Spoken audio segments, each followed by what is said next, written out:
Good afternoon, and thank you for joining us for a press conference with our NDP leader, Jagmeet Singh. We'll take questions at the end.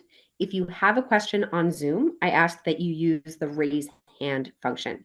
Alors, merci d'être ici avec nous pour une conférence de presse avec le chef du NPD, Jagmeet Singh. On va prendre des questions à la fin. Si vous avez une question sur Zoom, je vous demande d'utiliser la fonction lever la main. So without further ado, I will turn it over to our NDP candidate for Toronto-Danforth, Clare Hacksel.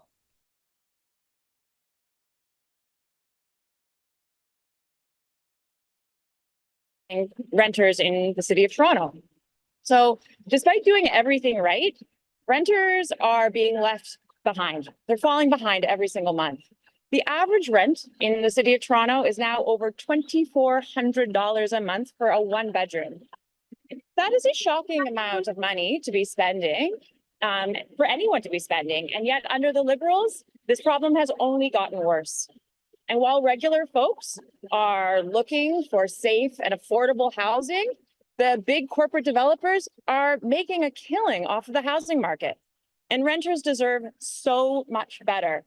And that's why the NDP are fighting to protect renters and make our communities more affordable, not less.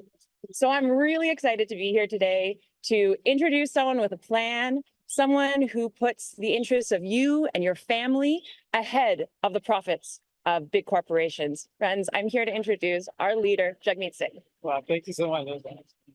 Thank you, Claire. And we're so lucky to have such an awesome candidate in the neighboring riding of Toronto-Danforth.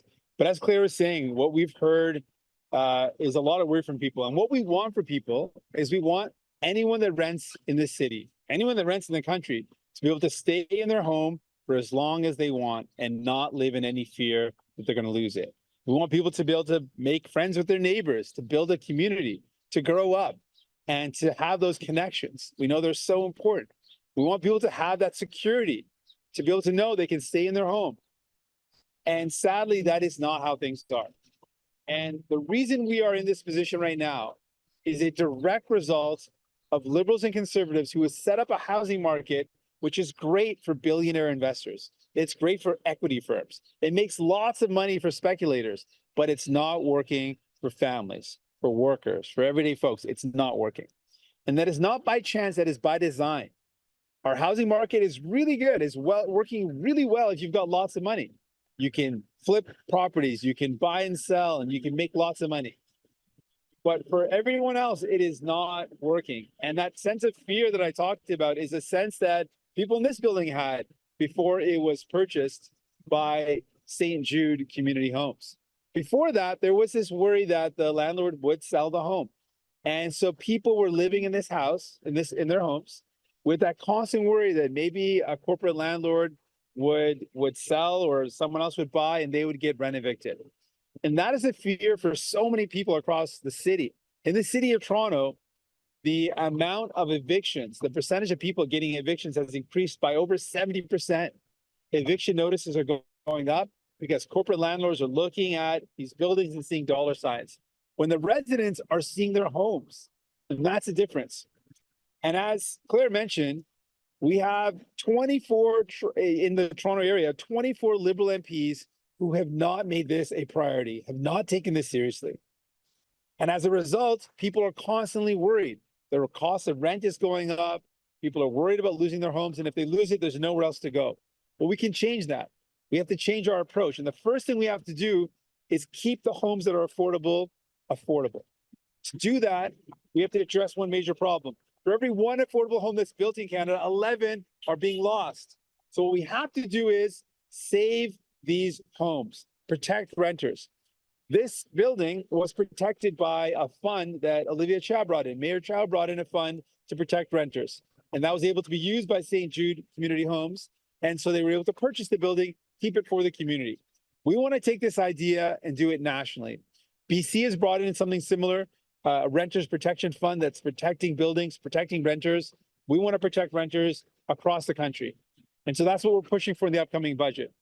Unlike Liberals and the 24 Liberal MPs in this city that have ignored the problem, we're taking it serious. We want to protect renters. Unlike Conservatives who are happy with the current system where they want to sell more public land to the rich developer friends. We saw that with Doug Ford. That's exactly what he wanted to do.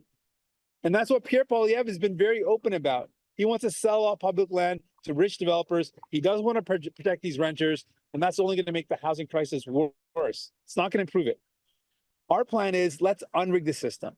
Let's, instead of prioritizing billionaires and equity companies, let's prioritize families and young people and people living on fixed incomes or seniors. Let's prioritize people over profits. Let's protect renters. And one way to do that concretely is with this Renters Protection Fund. I'll do that again in French, and then I look forward to your questions. Donc, c'est clair qu'on est dans une crise du logement. Et c'est clair aussi, il y a une grande peur de rénovection. Que les grandes entreprises qui sont des propriétaires pour ces édifices vont acheter plus des édifices, vont éjecter les gens qui sont déjà là, jeter dehors les gens qui sont déjà là. Et ça, c'est une grande peur.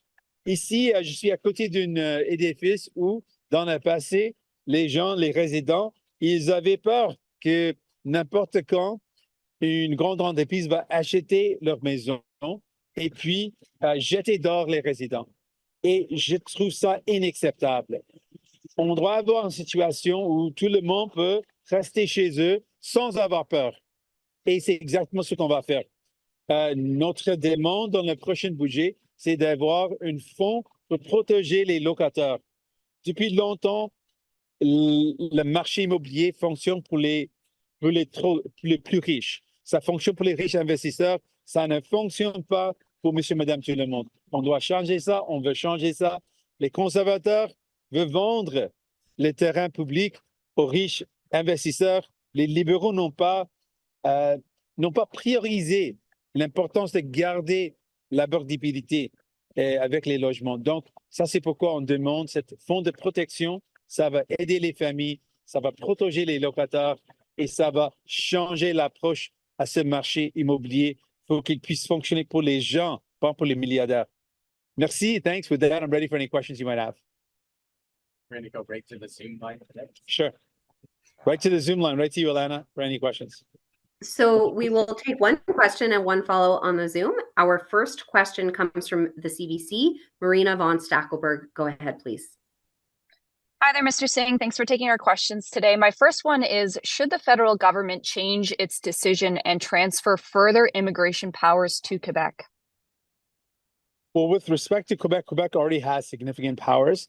As Prime Minister, I'm always open to working with Quebec or any other province around making sure the immigration system responds to the needs of provinces and territories. But my first job when it comes to the immigration system as Prime Minister would be to fix the current system. It is broken in a very serious way. We have heard from so many people how they cannot bring their family members to visit, that family reunification takes forever, that it is impossible to bring your parents when it is absolutely something that families should be able to do. So this is something we would want to see fixed as a priority number one. The immigration system in general has some serious gaps and problems that need to be fixed. And then as Prime Minister, I'm open to working with premiers around how we can improve access. My second question, Quebec's premier just held a press conference where he said his province wants the federal money from Ottawa for pharmacare and dental care since healthcare is a provincial jurisdiction. Do you think that Ottawa should allow that?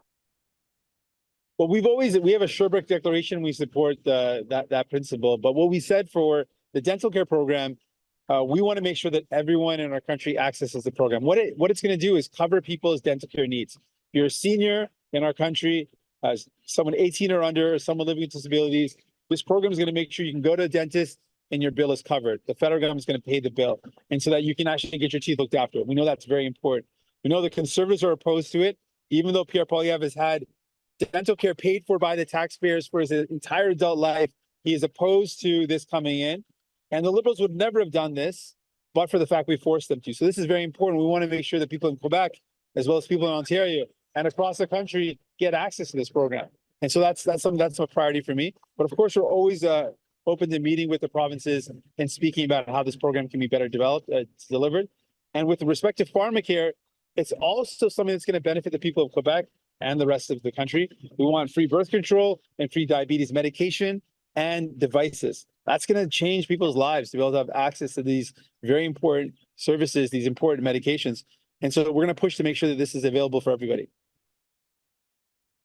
We're not seeing any more questions on the Zoom at this time, so this will conclude our press conference. Thanks so much. Thanks for being here. And I look forward to meeting the folks that are out there. Thanks so much, Claire. We're lucky to have you. You're awesome. All right. Thank you. Merci.